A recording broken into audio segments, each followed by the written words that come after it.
Dampak pandemi COVID-19 yang terjadi sejak bulan Maret 2019 telah mengakibatkan terpuruknya seluruh sektor aktivitas kehidupan masyarakat. Meski masih dalam kondisi pandemi COVID-19 hingga saat ini, pemerintah daerah terus berupaya dalam memulihkan aktivitas mulai dari sektor ekonomi, sosial kemasyarakatan yang tentunya tetap mengutamakan protokol kesehatan. Menindaklanjuti hal tersebut, pemerintah Kota Gorontalo sejak beberapa bulan terakhir terus melakukan koordinasi dengan PT Sarana Multi Infrastruktur selaku lembaga pinjaman keuangan negara dan Direktorat Jenderal Perimbangan Keuangan dalam melaksanakan program pembangunan.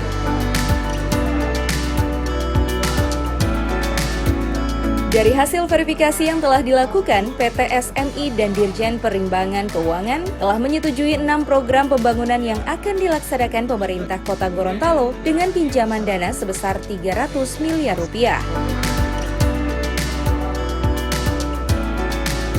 6 kegiatan pembangunan tersebut yakni pekerjaan infrastruktur Jalan Nani Wartabone sebesar 28 miliar rupiah, pembangunan pusat kuliner Jalan Kalimantan dan Jalan Madura, kawasan Kalimadu sebesar 7 miliar rupiah, optimalisasi sistem penyediaan air minum 150 sampai 200 liter per detik sebesar 100,9 miliar rupiah, revitalisasi kawasan perdagangan sebesar 38,4 miliar rupiah, dan pengembangan rumah sakit Otanaha yang akan beralih ke tipe C serta program kawasan permukiman baru Kota Baru sebesar 66 miliar rupiah.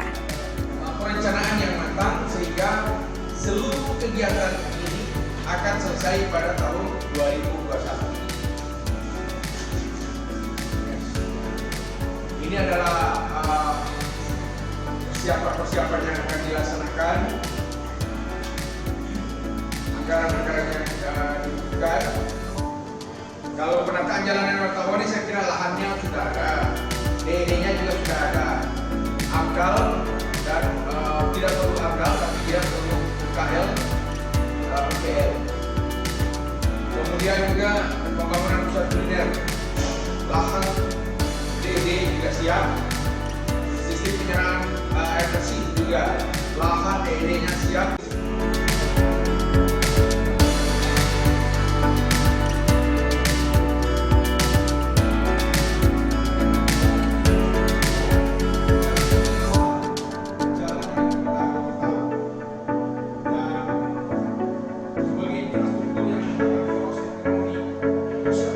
Tim Liputan, Advertorial, Mimosa TV.